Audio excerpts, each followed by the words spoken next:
Hello everyone, welcome to my channel. आज की इस वीडियो में हम डिस्कस करेंगे पेमेंट्स जो हम पार्टनर्स को करते हैं और वो चार्ज अगेंस्ट प्रॉफिट हो। ठीक है, इससे पहले जो भी हमने डिस्कस किया था उसमें हमने ये डिस्कस किया था कि जो हम पार्टनर्स को देते हैं वो हम कहाँ से करते हैं, उसको डिस्ट्रीब्यूट करते हैं पार्टनर्स एप्रोप्रिएशन अकाउंट में। ठीक है, बट इसमें वो सब पेमेंट्स डिस्कस होंगी जो P&L में से प्रॉफिट के अगेंस्ट चार्ज की जाएंगी। तो सबसे पहले interest on loan given by partner to firm, इसको ये हमारा चार्ज अगेंस्ट प्रॉफिट होगा। ठीक है, अगर पार्टनरशिप डीड में मेंशन है तो उस रेट से इंटरेस्ट दिया जाएगा। अगर पार्टनरशिप डीड में मेंशन नहीं है तो उस केस में एज़ पर पार्टनरशिप एक्ट 1932 के अकॉर्डिंगली जो इंटरेस्ट है वो कितना दिया जाएगा, 6% पर एनम की रेट से।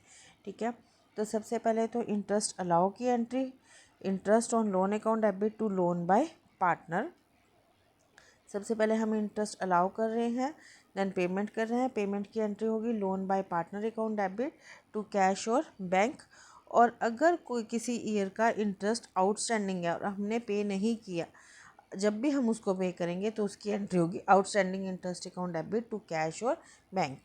ठीक है, अगर कैश दे रहे हैं तो कैश, अगर बैंक के थ्रू के चेक से दे रहे हैं तो बैंक। और लास्ट में at the end of the year its interest को हम कहाँ पे ट्रांसफ़र कर देंगे, प्रॉफिट एंड लॉस अकाउंट में। प्रॉफिट एंड लॉस अकाउंट के debit side, profit and loss account debit to interest on capital account. और इसी में सेकंड है, अगर हम पार्टनर को कोई रेंट पे कर रहे हैं। रेंट कैसे कि अगर हमने कोई उसका प्लेस यूज़ कर रहे हैं जहाँ पर हम बिज़नेस कर रहे हैं तो उस केस में फर्म को पार्टनर को रेंट देना पड़ेगा। ठीक है, रेंट के इसकी एंट्री क्या होगी, rent account debit to cash और बैंक पेमेंट की। और लास्ट में हम प्रॉफिट एंड लॉस अकाउंट से उसको में ट्रांसफ़र कर देंगे, profit and loss account debit to rent account. Next है interest on capital in case of charge against profit. अगर ये पार्टनरशिप डीड में मेंशन है कि हमने जो इंटरेस्ट को जो कैपिटल पर हम पार्टनर की कैपिटल पर दे रहे हैं उसको चार्ज लेके चलना है, उसको एज चार्ज करना है, तो उस केस में उसको भी हमने कहाँ से लेना है, प्रॉफिट एंड लॉस अकाउंट से। तो सबसे पहले तो इंटरेस्ट अलाउ की एंट्री क्या होगी, interest on capital account debit to partners capital और करंट अकाउंट। और at the end of the year हम उसको प्रॉफिट एंड लॉस अकाउंट में ट्रांसफ़र कर देंगे, profit and loss account debit to interest on capital. एक और है ये, बट ये जो है फर्म के लिए इनकम होती है। किस केस कैसे, जैसे interest on loan given by firm to partner. अगर फर्म ने पार्टनर को कोई लोन दिया हुआ है तो ये इसके ऊपर भी जो इंटरेस्ट है वो प्रॉफिट एंड लॉस अकाउंट में आएगा, बट क्रेडिट साइड में। क्यों? क्योंकि ये फर्म के लिए इनकम होगा। तो सबसे पहले तो इंटरेस्ट चार्ज करने की एंट्री, पार्टनर्स कैपिटल और current account debit to interest on partners, interest on loan to partner account, loan to partner, ये ध्यान रखना है। नेक्स्ट है, जब हम इंटरेस्ट को रिसीव करेंगे तो cash and bank account debit to partners capital और करंट अकाउंट। और लास्ट में जो है इसको भी हम प्रॉफिट एंड लॉस अकाउंट के क्रेडिट साइड में ट्रांसफ़र कर देंगे at the end of the year. तो इसकी एंट्री क्या होगी, interest on loan to partner account debit to profit and loss account. आगे बढ़ते हुए ऐसे ही हम एक और इनकम की बात करते हैं, इंटरेस्ट ऑन ड्राइंग। जो फर्म के लिए इनकम है, ड्राइंग्स क्या होता है, वो अमाउंट जो बिजनेसमैन बिजनेस से विड्रॉ कराता है फॉर पर्सनल यूज़। ठीक है, तो इसके ऊपर फर्म इंटरेस्ट चार्ज करती है। वो तभी चार्ज करेगी अगर उसकी पार्टनरशिप डीड में मेंशन होगा कि वो इंटरेस्ट चार्ज कर सकती है, और किस रेट से चार्ज करना है वो भी डिसाइड होगा। ठीक है, तो इसके बेसिकली 3 मेथड्स हैं। सबसे पहले सिंपल मेथड, प्रोडक्ट मेथड और एवरेज पीरियड मेथड। ठीक है, सिंपल मेथड और प्रोडक्ट मेथड हमारा रेगुलर ड्राइंग और इरेगुलर ड्राइंग दोनों केसेस में यूज़ हो सकता है। और एवरेज पीरियड मेथड है जो वो हमारा रेगुलर ड्राइंग के केस में यूज़ होता है। तो सबसे पहले हम करेंगे सिंपल मेथड। सिंपल मेथड का फॉर्मूला है interest on drawing equal to amount of drawing into rate upon 100 into months upon 12, यानी जितने टाइम पीरियड के लिए वो अमाउंट यूज़ किया गया है उतने मंथ्स अपॉन 12। फॉर एग्जाम्पल, इसको एक एग्जाम्पल से समझते हैं। If Jay withdraws following amount during the year 2024 to 25। First है कि उसने 15 जून 2024 को विड्रॉ करा 8000। देन उसने 1 अगस्त को विड्रॉ करे 5000, 30 सितंबर को विड्रॉ करे 30 सितंबर 2024 को विड्रॉ करें 7 और 1 फरवरी 2025 को विड्रॉ करें 4000। ठीक है, तो इसमें हमें हर किसी अमाउंट जो भी हम अमाउंट विड्रॉ कर रहे हैं और कितने टाइम पीरियड के लिए उसको यूज़ कर रहे हैं इनटू रेट। ठीक है, उससे हमें करना है। तो सबसे रेट जो दी हुई है वो है 6% पर एनम की रेट से। ठीक है, सबसे पहले हम देखते हैं कि जो हमने उसने विड्रॉ करे थे 15 जून 2024 को, उसने कब तक उसको 31 मार्च तक कब तक कितने मंथ्स यूज़ किया 9.5 मंथ्स। ठीक है, 15 जून से 1 जुलाई तक।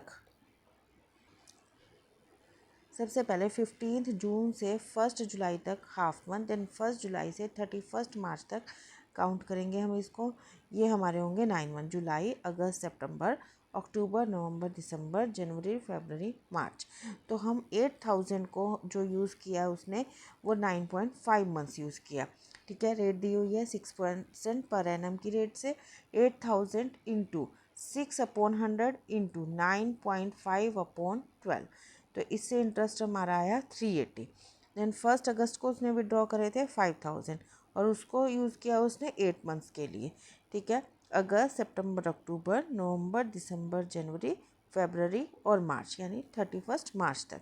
तो 5000 into 6/100 rate into 8/12।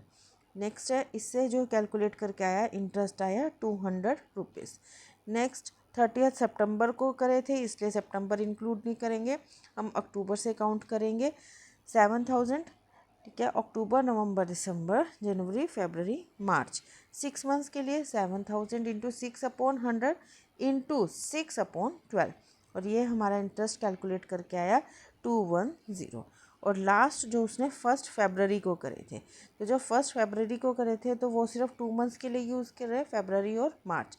4000 into 6/100 into 2/12 और ये जो इंटरेस्ट कैलकुलेट करके आया 40 रुपीज़। अब टोटल इंटरेस्ट कितना बन गया उसका एट द एंड ऑफ 31 मार्च 25 को, इन सब को ऐड कर लेंगे 380 प्लस 200 प्लस 210 प्लस 40 और ये इंटरेस्ट बनना हमारा 830 रुपीज़। अब इस मेथड की सबसे बड़ी डिसएडवांटेज क्या है कि हमें हर अमाउंट पर अलग अलग जो है बार बार इंटरेस्ट अलग अलग से कैलकुलेट करना पड़ेगा। जैसे हमने पहले 8000 पे किया 9.5 मंथ्स का, फिर 5000 पे किया, फिर 7000 पे किया, फिर 4000 पे और फिर उसके बाद टोटल ऐड करके इंटरेस्ट कैलकुलेट किया।